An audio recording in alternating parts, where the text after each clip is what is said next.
النهارده ان شاء الله هنستكمل كلامنا عن الفيديوهات اللي كنا بنتكلم فيها في نشر التوعية المظبوطة للسادة المشاهدين.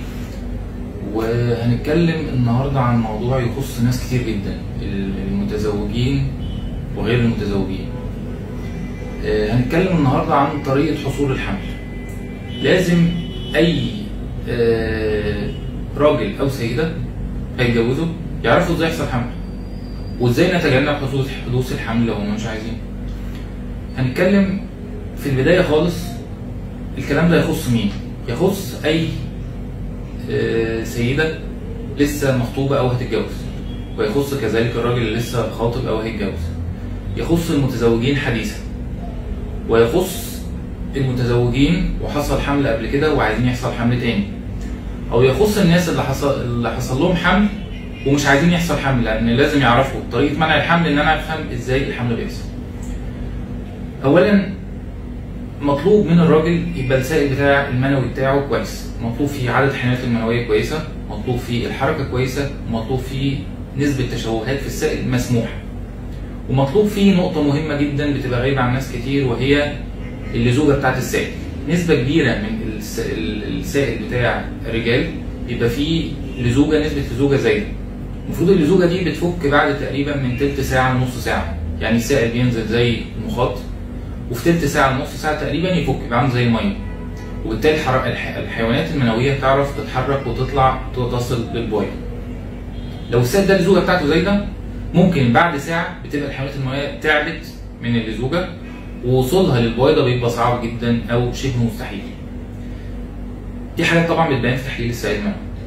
مطلوب من الراجل هو وضع الحيوانات المنويه في مهبل المراه بجوار عنق الرحم، في علاقه زوجيه منتظمه. يعني لو راجل بيسافر يروح شغله وبيجي يوم كل اسبوع، طب هل هيصادف اليوم ده يوم التبويض ويحصل فيه علاقه زوجيه منتظمه؟ حسب ظروفه. النقطه الثانيه، درجه الانتصاب برضه عند الراجل لازم تكون كويسه بحيث يقدر يوصل الرساله دي مظبوط. ده دور الراجل. خش بقى في دور السيدة. في الصورة اللي قدامنا دلوقتي اللي بيبان فيه ده المهبل بتاع المرأة، وده المفروض بتحصل فيه العلاقة الزوجية والراجل بينزل فيه السائل. المهبل ده المفروض فيه درجة من الحموضة بتساعد السائل ان هو يفك، بحيث بعد تلت ساعة نص ساعة يفك ويبقى عامل شبه المية، والحيوانات المية تعرف تتحرك وتوصل فوق. افرازات عنق الرحم، المهبل صعب شويه الحيوانات المنويه، يعني هو في الحموضه بتاعته صعبه شويه عليه، وده وسط غير مناسب ليه، فعشان كده لو قعدت فيه كتير تموت. لكن الفايده بتاعته هو تجميع الحيوانات المنويه وفك اللزوجه بتاعتها. بعد كده اتصل لعنق الرحم، هو اللي قدامنا في الصوره ده، وافرازات عنق الرحم دي المفروض بتطلع افرازات تغذي الحيوانات المنويه وتساعدها بعد الرحله الصعبه بتاعتها في المهبل، وتساعدها انها تغذيها بحيث تقدر تكمل المشوار بتاعها اللي لسه جوه. عنق الرحم احيانا بيبقى فيه التهابات او افرازات او حاجات مؤذيه للحيوانات المنويه، يعني ممكن من اسباب تاخر حمل اسباب في عنق الرحم ده تخليه يموت الحيوانات المنويه، او الاجسام المضاده.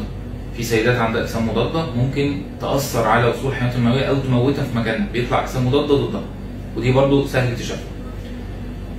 بعد عنق الرحم بقى نخش على الرحم وبطانه الرحم. افرازات عنق الرحم برضو لازم يكون بطانه الرحم كويسه، دخانتها كويسه في وقت التبويض، ولازم الافرازات تبقى الجوده بتاعتها كويسه بحيث بتطلع سائل يغذي الحيوانات المنويه. شكل الرحم نفسه لازم يكون كويس، يفضل ما يكونش فيه عيوب خلقيه زي الحاجز الرحمي والرحم الاحدب، الحاجات دي كلها برضه ممكن تقلل فرصه الحمل، ودي الكشف عنها سهل جدا. بتبان في الاشعه ثلاثيه الابعاد، حاجه بسيطه بدون الم وبدون اي حاجه خالص.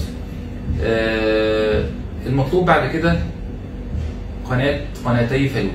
مطلوب من السيدة ان يكون قناتي فالوب سالكين ومفيش حواليهم التصاقات. قناة فالوب دي فيها اهداب المفروض منها انها بتساعد الحيوانات المنويه بتمشي فيها، واما بيتكون جنين بترجع تزقه تاني يمد بطانه الرحم زي اللي احنا شايفينه ده. المفروض قناة فالوب تكون سالكه وما يكونش حواليها اي التصاقات او حاجه ماسكه الانبوبه بعدها عن المبيض، وده بيبان يا اما في اشعه سوا يا اما في منظار البطن. ولكن غالبا اشعه السوا بتغني عن الموضوع ده، يعني بتوضح هل في مشكله في الانابيب فنعمل منظار، ولا مفيش مشكله في الانابيب والدنيا تمام كويسه ننتظر. المطلوب بعد كده ان تكون الاهداب حره الحركه. الجزء الملامس من الانبوبه للمبيض ده هو اللي بيلقط البيضه، فلازم ده يكون حر الحركه، مفيش حواليه سقاط او مفيش حواليه حاجه ماسكاه او بعدها عن المبيض. وده برضو بيبان انتشار الصبغه بتاعته في اشعه الصبغه. مطلوب بعد كده من المبيض اللي قدامنا دلوقتي ان المبيض ده يطلع بويضه كل شهر، تكون بويضه حجمها كويس وكفاءتها كويسه. اي اختلال في الشروط دي كلها ممكن يعوق الحمل. يبقى لازم اي سيده سواء داخله على جواز تطمن على اللي ممكن نطمن عليه حاجات بالسونار وحاجات بسيطه جدا، تطمن على التبويض بتاعها. والسيده اللي اتجوزت وعدى من 6 شهور لسنه ما حصلش حمل لازم تبتدي تطمن على نفسها. والناس اللي فيهم تاخر حمل ثانوي، يعني حصل حمل ولد طبيعي او قيصري وسابت نفسها بدون مانع حمل وما حصلش فيها حمل. الحاجات دي لازم نطمن عليها ونعرف اسبابها ايه وعلاجها ايه، وان شاء الله كله يتعالج بعون الله باذن الله. وفي نهايه الفيديو اتمنى لكم كل خير وسعاده، والسلام عليكم ورحمه الله وبركاته.